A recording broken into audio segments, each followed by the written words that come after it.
এই ডাকসু, এই জাকসু, এই রাকসু এবং চাকসু কি এক বিরাট পরিবর্তন এনে দিয়েছে। আর আজকে এই ৪৪ বছর পরে আবার চাকসুতে যখন শিবির বিজয়ী হয়েছে, আমরা সিজদা অবনতভাবে আল্লাহ সুবহানাহু ওয়া তাআলার দরবারে শুকরিয়া আদায় করি।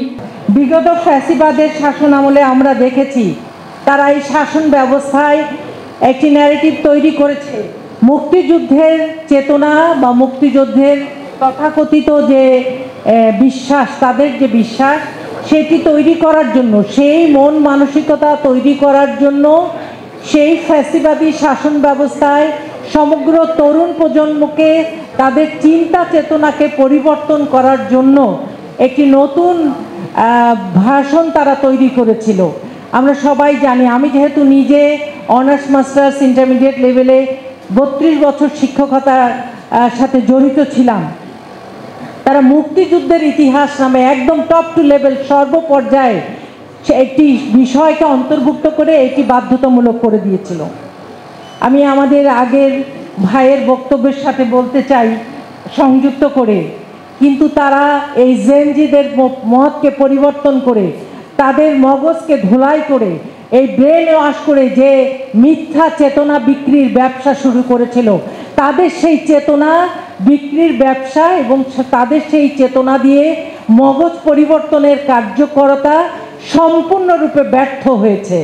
যার প্রমাণ পেয়েছি আমরা, সচক্ষে দেখেছি যে এই ডাকসু, এই জাকসু, এই রাকসু এবং চাকসু কি এক বিরাট পরিবর্তন এনে দিয়েছে এই জেনজিদের মগজে, সেটি তার প্রমাণ হয়েছে। যা তাদের গড়ে তোলা সেই মিথ্যা ন্যারেটিভকে এই জাতির সন্তানেরা আসলে সত্যিকার অর্থে গ্রহণ করে না। ইভেন আমরা দেখেছি গণ বিশ্ববিদ্যালয়, যেটি প্রতিষ্ঠাতা ছিলেন ডক্টর জাফরুল্লাহ, ব্যক্তিগতভাবে উনি সৎ যোগ্য লোক ছিলেন, কিন্তু তাদের প্রতিষ্ঠানেও ইসলামী মূল্যবোধ বা ইসলামী বিশ্বাসে বিশ্বাসী লোকদের যাতায়াত বা অবস্থান আসলে সহজ ছিল না। সেখানেও আমরা দেখেছি যে ছাত্র শিবির সংখ্যাগরিষ্ঠ আসনে বিজয় লাভ করেছে। আমরা জানি যে জাহাঙ্গীরনগর বিশ্ববিদ্যালয়, যাকে বলা হয়ে থাকে রাম এবং বামের সূতিকাগা, সেই জাহাঙ্গীরনগর বিশ্ববিদ্যালয় আপনারা ইতিহাস এবং পত্রপত্রিকায় দেখেছেন কামরুল হাসান নামে ছাত্র শিবিরের এক ছেলে, যার কাছে একটি মাত্র শিবিরের ডায়েরি পাওয়ার কারণে তাকে পিটিয়ে হত্যা করা হয়েছিল। আজকে যখন এই রেজাল্টগুলি দেখি তখন আনন্দের চেয়ে চোখের পানিতে ভাসি সবচেয়ে বেশি। 1982 সালে চট্টগ্রাম ইউনিভার্সিটিতে যখন চাকসুর বিজয় হয়েছিল, আমাদের পূর্ববর্তী ভাই বলেছেন 100-র বেশি রুম সেখানে পুড়িয়ে দেওয়া হয়েছিল। চাকসুর সেই প্রাক্তন বীর কাছে আমি শুনেছি সেই ইতিহাস। আর আজকে এই 44 বছর পরে আবার চাকসুতে যখন শিবির বিজয়ী হয়েছে, আমরা সিজদা অবনতভাবে আল্লাহ সুবহানাহু ওয়া তাআলার দরবারে শুকরিয়া আদায় করি যে মহান প্রভু, তুমি নিশ্চয়ই সত্যকে একদিন বিজয় দান করবেই, যতই তারা মুখের ফুৎকারে নিভিয়ে দিতে চাক না কেন। সম্মানিত সুধীজান, আমি বলতে চেয়েছি আজকের যে বিষয়বস্তু সেটির উপরে, যে বর্তমান শিক্ষা ব্যবস্থা পরিবর্তনের জন্য, বিশ্বমানে নেওয়ার জন্য আমাদের কি করা উচিত। আমরা জানি যে আমাদের পাঠ্যক্রম বা পাঠদান পদ্ধতি, আমাদের শিক্ষণ পদ্ধতি পরিবর্তনের প্রয়োজন। আমি একজন জ্ঞানদাতা নয়, আমি একজন ছাত্রীর মেন্টর বা গাইড হিসাবে তাদেরকে যেন পথ নির্দেশনা দিতে পারি, আমার আদর্শ দিয়ে, চরিত্র দিয়ে, কথা দিয়ে আমি যেন তাদেরকে প্রভাবিত করতে পারি। আমি যে কথা বলতে চাই সেটি যেন তার আত্মায় প্রতিফলিত হতে পারে। দিন শেষে গিয়ে সে যেন এই শিক্ষার বাস্তবতার সাথে আদর্শিক প্রভাব নিয়েও বড় হতে পারে, সেটি দরকার শিক্ষা ব্যবস্থার মধ্যে। এবং সাথে সাথে দরকার প্র্যাকটিক্যাল নলেজ, অ্যাসাইনমেন্ট, প্রযুক্তি সমন্বিত ক্লাসরুম এবং সিলেবাস ও কারিকুলামকে স্কিল বেসড, কম্পিটেন্স বেসড তৈরি করা দরকার। এবং সবচেয়ে বেশি যে দরকার যে জিনিসটি, সেটি এই আমাদের যে পেপার প্রেজেন্ট করেছেন ভাই, সেই ভাই নুরুজ্জামান ভাই প্রতি শ্রদ্ধা জ্ঞাপন করে বলছি, তিনি খুব যথার্থই বলেছেন যে বর্তমান শিক্ষা ব্যবস্থাকে উন্নত করার জন্য সবচেয়ে বেশি দরকার ধর্মীয় নৈতিকতা, মূল্যবোধ সম্পন্ন কারিকুলাম অন্তর্ভুক্ত করা এবং একে প্রাধান্য দেওয়া। কারণ সততা, সহনশীলতা, দেশপ্রেম, মানবিকতা এগুলি থেকেই কিন্তু সামাজিক দায়বদ্ধতা তৈরি হয়ে থাকে।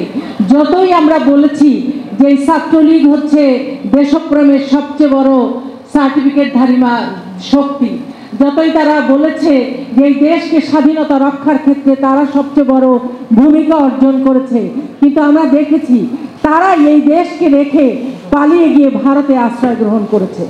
সম্মানিত সুধীজন, সেই জন্য আমি বলতে চাই, দেশপ্রেম তৈরি করার জন্য প্রত্যেক ব্যক্তির শিক্ষার সাথে সততা, সহনশীলতা, পরম শ্রদ্ধা, দেশপ্রেম এগুলি ওতপ্রোতভাবে জড়িত। আর সেটি সম্পৃক্ত করার জন্য নৈতিক মূল্যবোধ, ধর্মীয় শিক্ষাকে অন্তর্ভুক্ত করা জরুরি। পৃথিবীর অনেক দেশেই এই ধর্মীয় নৈতিকতা শিক্ষাকে বাধ্যতামূলক করা হয়েছে, যেমন জাপান, ফিনল্যান্ড, ভারত এগুলিতে। কিন্তু আমরা দেখেছি বিগত ফ্যাসিবাদের আমলে একদম স্কুল লেভেল থেকে কলেজ লেভেল পর্যন্ত যেটুকু ধর্মীয় শিক্ষা ছিল, আমি নিজে ইসলামিক স্টাডিজে শিক্ষক ছিলাম, যেটুকু ইসলামিক শিক্ষা ছিল সেটিকে বাদ দেওয়ার জন্য নানা রকম ষড়যন্ত্র এবং নানা রকম পরিকল্পনা গ্রহণ করে সেগুলি বাদ দেওয়া হয়েছে, গুচ্ছ করা হয়েছে। বিকল্পভাবে আইসিটি শিক্ষার সাথে ইসলামী শিক্ষাকে অল্টারনেটিভ করা হয়েছে। অনার্স মাস্টার্স বন্ধ করে দেওয়া হয়েছে বিভিন্ন প্রতিষ্ঠানে। সেখানের পদগুলিকে, টিচার্সের পদ ক্রিয়েট করা ছিল, সেগুলিকে বন্ধ করে দিয়ে তাদের শিক্ষককে সেখান থেকে বিদায় করে দেওয়া হয়েছে। এভাবেই ধর্মীয় শিক্ষাবিহীন একটি শিক্ষা ব্যবস্থা তৈরি করা হয়েছে বিগত কয়েক দশক ধরে যে শাসন ব্যবস্থা, তারই ফলে কিন্তু আমরা দেখেছি করোনাকালে ডাক্তার সাবরিনার মতো ডাক্তার, যিনি মিথ্যা করোনা সার্টিফিকেট বিক্রি করে অর্থ উপার্জন করেছে। আমরা দেখেছি যে কি করে বাপ ভাইয়ের মতো এই পদমর্যাদার ব্যক্তিরা ছোট ছোট শিশুদেরকে ধর্ষণ করেছে। নৈতিকতার মান কোথায় নেমে গেলে একটি জাতির এইরকম একটি অবস্থা সৃষ্টি হতে পারে? আমরা আসিয়া হত্যার বিচার চাই বলে রাস্তায় রাস্তায় স্লোগান দিয়েছি, কিন্তু যেখানে গেলে এই শক্তি বা এই শত্রুতা বা এই নৈতিকতা তৈরি হতে পারে সেই জায়গায় কিন্তু আমরা পৌঁছাতে পারিনি। সেই জন্য আমি বলতে চাই, আমাদেরকে এমন একটি কর্মক্ষেত্র শিক্ষা ব্যবস্থা তৈরি করতে হবে যে শিক্ষা ব্যবস্থায় আমাদেরকে শুধুমাত্র চাকরি পাওয়ার জন্যই নয়, শিক্ষকদেরকে নৈতিক আদর্শিক মান সম্পন্ন হতে হবে, তৈরি করতে হবে এমন একজন আদর্শ শিক্ষার্থী যারা যেখানে যাবে সেইখানে গিয়েই তার আলোকে প্রজ্বলিত করবে। যেখানে যত বেশি অন্ধকার, সেখানে মোমের আলো তত বেশি অন্ধকারকে প্রজ্বলিত হয়ে অন্ধকার দূরীভূত করতে পারে। সম্মানিত সুধীজন, সেজন্য আমি মনে করে থাকি যে শিক্ষকদের মর্যাদা এবং প্রণোদনা বাড়ানো এটিও একটি গুরুত্বপূর্ণ বিষয়। দিন শেষে একজন শিক্ষক, তিনি যে আদর্শ নিয়ে শিক্ষার আলো ছড়াতে গিয়েছিলেন, আর দিনের শেষে তিনি একটি ফুলের তোড়া আর একটি জায়নামাজ নিয়েই কিন্তু বাড়ি ফিরেন। সেই জন্য কিন্তু আমরা মানসম্পন্ন আদর্শ শিক্ষক শিক্ষা প্রতিষ্ঠানে পাই না। সেই জন্য প্রতিটি প্রতিষ্ঠানকে যেমন ডিজিটাল ক্লাসরুমে পরিণত করা, ইন্টারনেট অ্যাক্সেসের ব্যবস্থা করা এবং কন্টিনিউয়াস প্রফেশনাল যে ডেভেলপমেন্ট দরকার। আজকে আমি যে শিক্ষা নিয়ে এসেছি, এই শিক্ষাটাকেও যে কন্টিনিউয়াসলি ডেভেলপমেন্ট করা দরকার, এই জিনিসগুলো আমাদেরকে আসলে শিক্ষা ব্যবস্থার মধ্যে অন্তর্ভুক্ত করতে হবে। এবং ভাই যেটি বলেছিলেন, পরীক্ষা ভিত্তিক মূল্যায়নের পাশাপাশি পারফরমেন্সের মূল্যায়ন হওয়া দরকার এবং প্রজেক্ট, প্রেজেন্টেশন, অ্যাসাইনমেন্ট এগুলি হওয়া দরকার। এবং এই সৃজনশীল পদ্ধতির সাথে আমি নিজে কাজ করেছি দীর্ঘদিন। আমি জানি না সরকারের পক্ষ থেকে কীরকম সেই সময় বরাদ্দ ছিল, কীভাবে ট্রেনিং দেওয়ার কথা ছিল। বেশিরভাগ শিক্ষা প্রতিষ্ঠানে, আমি যেহেতু ঢাকার মতো একটি বড় শিক্ষা প্রতিষ্ঠানে চাকরি করেছি, সেখানেও দেখেছি এই সৃজনশীল শিক্ষা ব্যবস্থাকে তারা প্রপারলি কাজে লাগাতে পারছে না এবং এর থেকে যে পরিমাণ বেনিফিটেড হওয়ার জন্য চিন্তা করা হয়েছিল তার কিছু মাত্র হচ্ছে না। বরং আমরা যারা মুখস্থ নির্ভর শিক্ষা ব্যবস্থা থেকে বেরিয়ে এসেছি, আমাদের ভিতরে যেই ধরনের জ্ঞানগত বা প্র্যাকটিসিং যে নলেজগুলি ছিল, এই বাচ্চাদের মধ্যে সেটিও তৈরি হচ্ছে না। না ধৈর্য ধরে একটি কথা শুনতে পারছে তারা, সেই পেশেন্ট তাদের নাই, অথবা ধৈর্য ধরে একটি জিনিস আধা ঘন্টা ধরে লিখবে বা পড়বে, সেটিও তার তৈরি হচ্ছে না। ওই যে সৃজনশীল পদ্ধতিতে কয়েকটি প্রশ্ন দেওয়া হয়েছে, হ্যাঁ বা না বলে উত্তর দিয়ে দাও, অথবা ওই প্রশ্নের আলোকেই তাকে কিছু লিখে দাও, সেই পদ্ধতিতেই তারা কিন্তু নিজেদেরকে তৈরি করেছে। সুতরাং পুরো কোর্সের পরিবর্তে আমরা চাই যে এই সমস্ত জিনিসগুলি পরিবর্তন করা হোক এবং সচেতনতা ও ভাবমূর্তি উন্নয়নের জন্য একজন শিক্ষকের ভাবমূর্তি উন্নয়ন এবং সেইভাবে সামাজিক মর্যাদা বৃদ্ধি করার জন্য একটি শিক্ষা ব্যবস্থার সাথে কারিগরি শিক্ষা ব্যবস্থাকে ইনক্লুডেড করার জন্য আমাদের মানসিকতার একটি পরিবর্তন দরকার। যেমন একটি নার্স তার নার্সিং পেশায় যাবে, একজন টেকনিশিয়ান মেয়ে তার টেকনিশিয়ান পেশায় যাবে, এসটিএম যেটা বলা হয়েছে যে তাদেরকে অন্তর্ভুক্ত করার জন্য, সেখানে কিন্তু সমাজে আমরা দেখতে পাই একজন নার্স নার্সিং পেশায় থেকে আসলে স্বাভাবিকভাবে একটা সম্মানের দৃষ্টিভঙ্গি পায় না, একজন টেকনিশিয়ান স্বাভাবিক সম্মানের দৃষ্টিটি পায় না। এবং আমরা দেখবো একজন গার্মেন্টসে একজন পুরুষ সুপারভাইজারই থাকবে, অথচ গার্মেন্টসের অধিকাংশ কর্মজীবী হচ্ছে নারীরা, সেখানে কিন্তু একজন মহিলা সুপারভাইজার থাকা উচিত, সেটি কিন্তু করা হয় না, তাদেরকে ইনক্লুড করা উচিত। এবং মেয়েদের জন্য এসটিএম অবস্থানকে আরও বেশি অগ্রসর করার জন্য তাদের যেমন সামাজিক মর্যাদা বৃদ্ধি করতে হবে, তেমনি নারী বান্ধব পরিবেশ সৃষ্টি করার ক্ষেত্রেও আমাদেরকে সচেতনতা বৃদ্ধি করতে হবে। যেই কর্মক্ষেত্রগুলিতে নারীরা কাজ করে তাদের আলাদা কোনো সুন্দর ওয়াশরুমের ব্যবস্থা নাই, তাদের নিরাপত্তা নাই, তাদের প্রতি সম্মানজনক আচরণ নাই, তাদের দক্ষতা বৃদ্ধি করে উন্নত চরিত্রবান মানুষ হিসাবে গড়ে তোলার জন্য তাদের স্কিল বেসড কাজের পাশাপাশি এই ট্রেনিংগুলি তৈরি করা দরকার, সেটিও কিন্তু নাই।